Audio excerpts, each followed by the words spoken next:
Well, welcome everyone. Today's information session, I guess, it's going to be on the CGS Young Professionals Conference that you guys have all signed up for. It's super exciting. This is kind of our first get together as half of the group, I guess. But today we're just going to um, have an overview of what to expect at the conference. So today's webinar is hosted by our technical committee, which is including myself, Jordan, and Savannah. The purpose of this webinar is just basically to give the delegates an idea of what you're responsible to contribute to the conference. And then we're going to do a question and answer period if you have any questions about the conference or what's expected of you during the conference or before, just any general questions we can answer for you guys. And then we're going to just kind of go quickly through this presentation so we have most of the time for that section, I guess. So this webinar will be recorded and posted to our website. So if you have to look back at anything regarding the presentations or the posters, or if you know of anyone that wasn't able to attend but wanted to, they can go to the website and see that recording. So this is just a general overview. We're going to go over the theme of the conference, the technical tour, our presentations. We're doing a new presentation style this year. The posters, so we'll give you general guidelines on creating your posters and just some tips and tricks. We'll go over the conference schedule and then just a reminder of some key dates regarding the conference, and then we'll open it up for question and answers. So just a reminder, the theme of the conference is collective impact, which is trying to stay in theme with the main CGS conference, Geo Manitoba, which is stronger together. And this theme is going to convey the idea that by working together and leveraging the strength of different stakeholders, we can address more complex challenges and create a more equitable, resilient, and prosperous future for our communities and society. Geotechnical engineering and earth sciences is a combined effort of consultants, contractors, suppliers, public domains, governments, and impacted communities. So this theme emphasizes the importance of bringing together the diverse groups, organizations, and individuals that work collaboratively toward a common goal. And it really underscores the idea that bringing together resources and expertise and efforts, we can achieve a meaningful and sustainable change in our communities and a society as a whole. So thinking about that theme, we've kind of brought that together into our conference and tried to bring it into the topics that you guys will be discussing in your presentations and posters, as well as trying to combine that in our technical tour as well. So next, we're going to go over kind of the day one of the conference, which is the technical tour. So we've got a general schedule here. It's going to begin at 8 a.m. on September 18th, and then we will make our way from Winnipeg to our conference venue and make some stops along the way.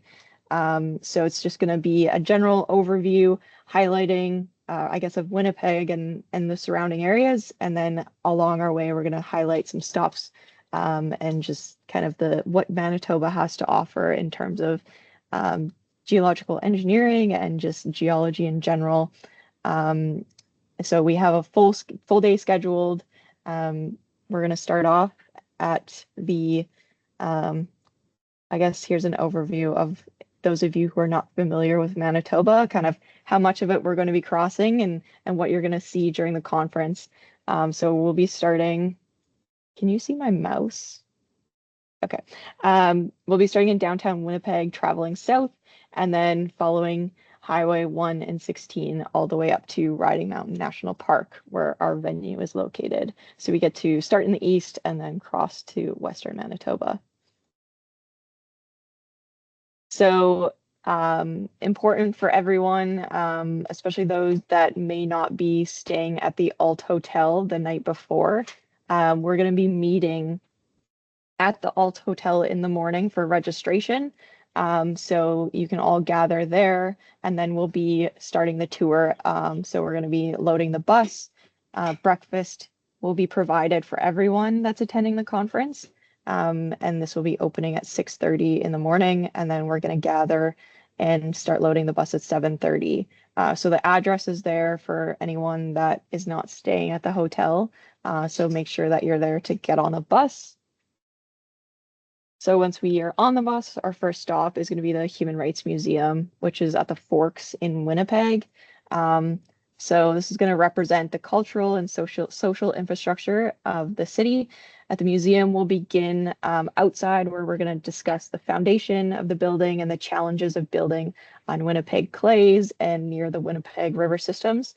We will then go inside and actually have a guided tour by the museum staff to look at the beautiful architecture and learn more about the compelling human rights stories across Canada.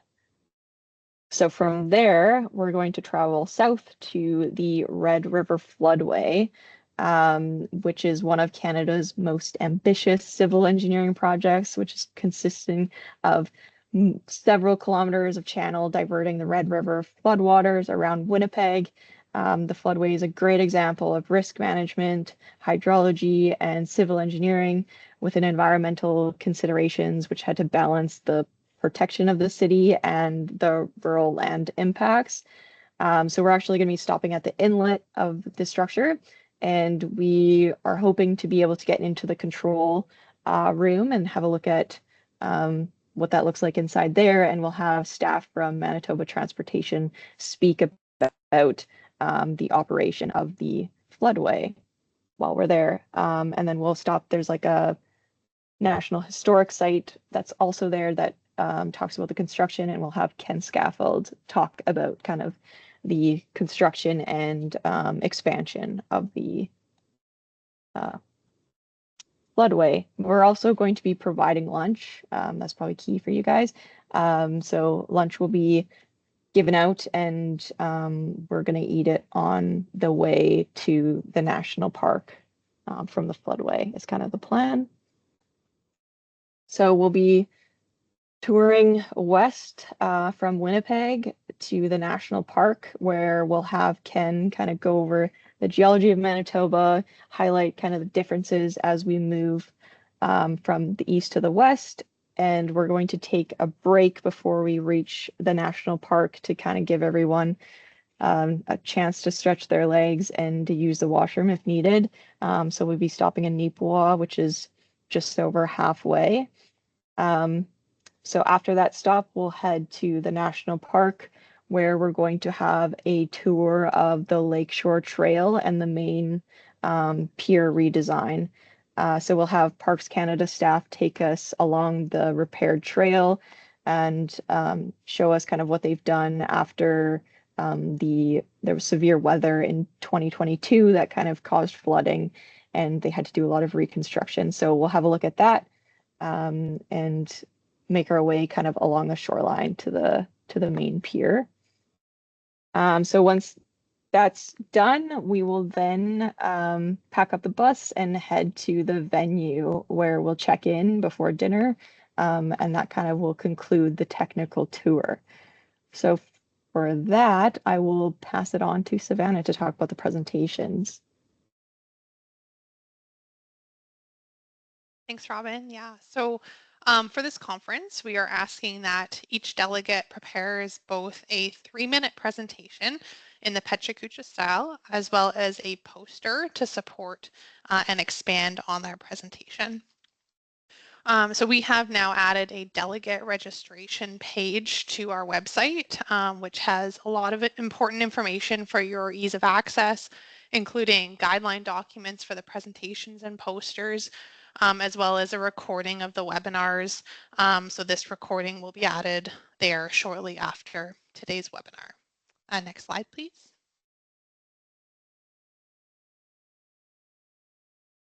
So the presentations will be 3 minutes in length with slides set to auto advance every 30 seconds. This comes out to 6 slides total, and there will be absolutely no exceptions to this rule, as the length of the presentations will be very critical to keep us on track and on schedule. And the purpose of implementing the short slide advancement is because it encourages speakers to convey critical components only and keeps presentations focused and brief. And the pacing for the presentation will naturally come with this style. The format also allows delegates to practice for presentations such as those held at the main CGS conference. However, this conference offers an environment that is overall more relaxed, and you'll be presenting to a group of people with whom you will already have built rapport. There will be no question period after the presentations, so feedback can be given and more in-depth discussions can be had casually during breakout sessions or during the formal poster sessions. Next slide, please. So there are a few very key requirements here, or musts, that will need to be considered during preparation of your presentations. So the musts are that the presentation format must be in 16:9 ratio. And as noted on the previous slide, presentations must be limited to 6 slides, including your title slide. Presentation settings must be adjusted to auto advance every 30 seconds for a total presentation length of 3 minutes. The optional part is related to the slide design or background that you use. So if your company or organization has a standard PowerPoint slide design or template for their employees, you may use it as long as it also meets the musts listed on the left side. Next slide. So to apply the auto advance setting in your PowerPoint presentation, just navigate to the transitions in the top toolbar, and then on the far right under advanced slide, move the check mark from on mouse click to after and enter 30 seconds. And note that this setting needs to be applied to every slide, not just the first one. Next slide, please. Okay, so general tips for preparing an engaging presentation include using large images and visual content in place of words or text, using large fonts and clear images, trying to keep your presentations concise and to the point, but allow the slides to tell a story, ensuring there's a clear beginning, middle, and end. And make sure that you're clear on the key points or messages that you would like to convey to the audience, and practice presenting your slides before the conference. And that will help you understand where you are in terms of timing so that you can make adjustments as needed before the day. And the slide transitions will move much quicker than you think. So delegates should have received a guideline document for the presentations in the email with your reviewed abstract. So please use this as a tool while preparing your presentation. And as it is in PowerPoint format, you can even use it as a template for your own presentation if you wish. And if you didn't receive it or you can't find it in your emails, it is also available for download from the delegate information page on our website. And I will pass it over to Jordan now to talk about the poster component. Thanks a lot, Savannah. Okay, on to the posters. So the poster session is your chance as a delegate to expand into more detail from your presentation on your topic. Take this time to give someone who's going to read it the ability to dive deeper into your topic and hopefully spark some really good discussions. This is a great networking opportunity. So the poster general requirements include making sure it's 36 inches by 48 with a 3:4 aspect ratio. And I believe we have a separate guideline document specifically for the posters, and it's available also within the delegate information page that Savannah mentioned. And I believe Jack already posted it in the chat too. If you're unable to access or download this, just let us know.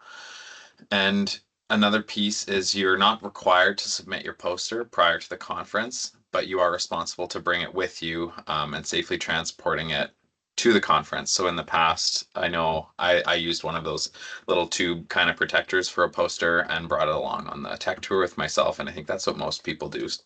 Probably your best bet. And the posters can be either portrait or landscape orientation. Next slide, please.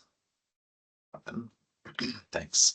So the next piece is include the topic name of your presentation, your name, and your co-authors. and your affiliation on your poster as well. It's important so people understand who made it and who supported you. And if applicable, if you have a reference section for your content, make sure that you're using consistent citing format and keep that in a clean, concise area as well.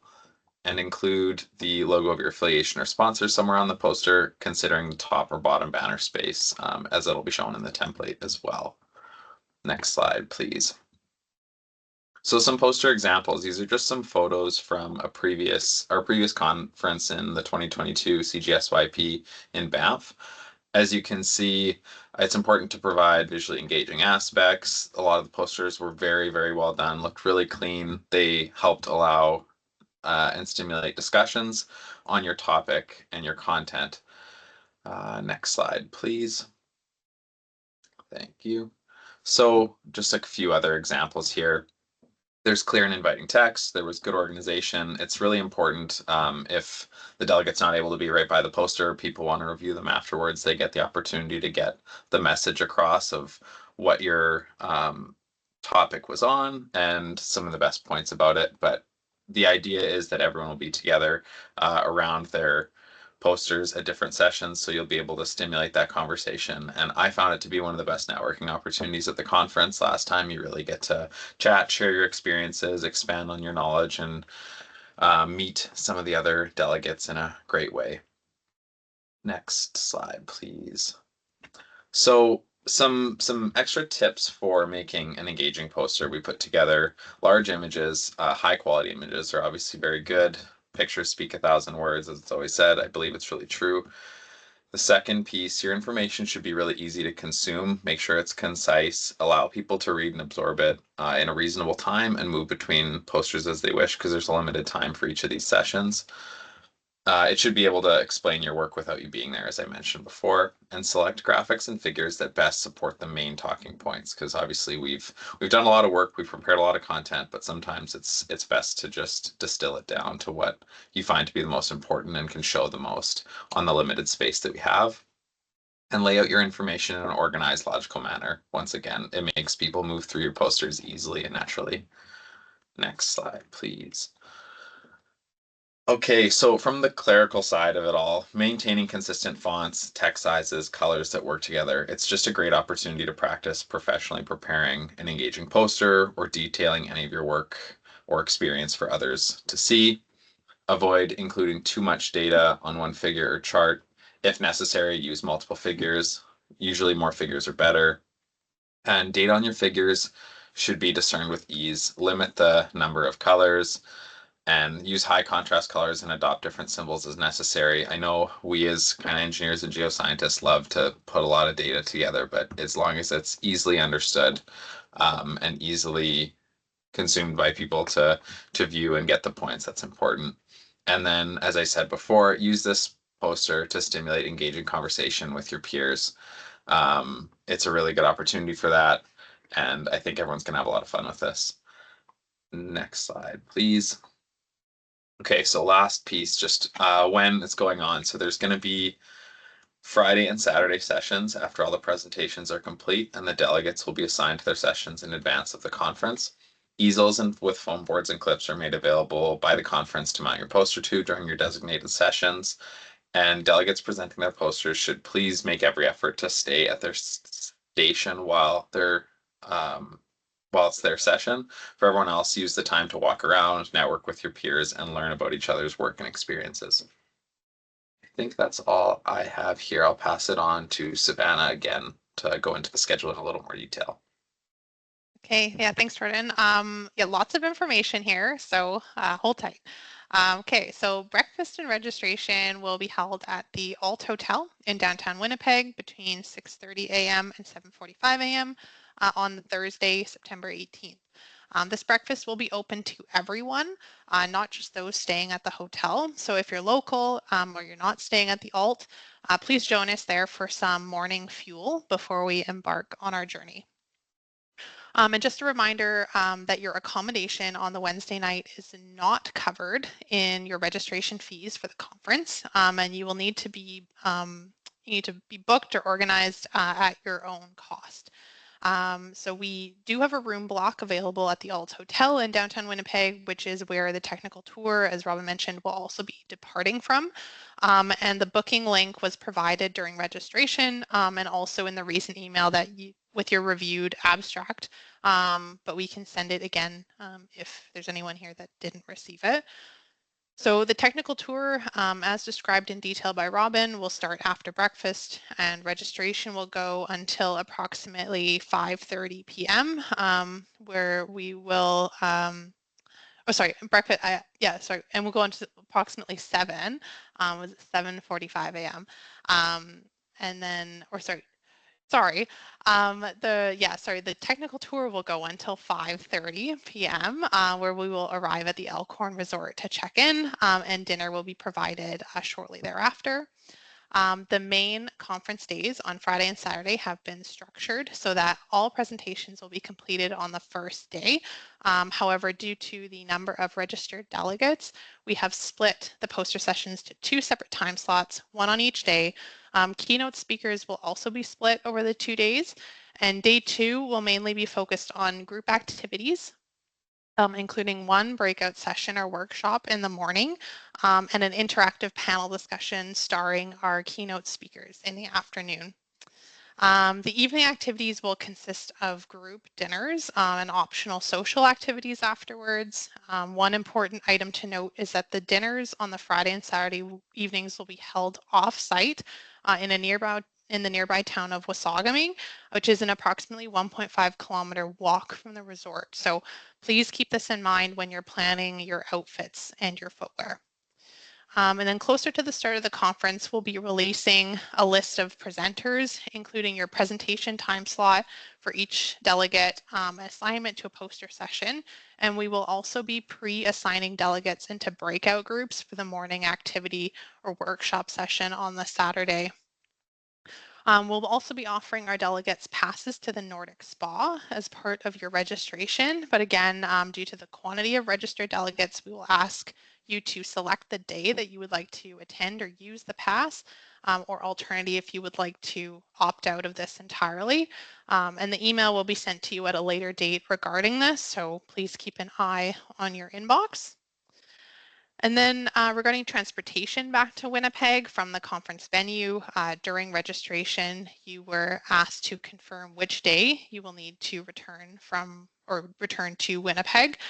So for those leaving on the Saturday, there will be a bus leaving at 8 p.m. after the dinner. And for those leaving on the Sunday, the bus will leave after breakfast and hotel checkout. And drop-off locations will include either the Delta Hotel in Winnipeg, which is the location of Geo Manitoba, or the airport. And last but certainly not least, before this conference officially kicks off, we will be hosting an optional icebreaker event sponsored by the Canadian Permafrost Association on the Wednesday evening, so September 17th, for anyone interested in attending and meeting fellow delegates. And this event will take place at Hargrave Street Market in downtown Winnipeg starting at 6:30 p.m. And if you are located in Winnipeg, or if you'll be arriving in Winnipeg earlier in the day on the Wednesday, early registration will be available prior to the event from 4:30 p.m. to 6 p.m. at the Alt lobby on the Wednesday. And a copy of the schedule has been added to our website under the conference details.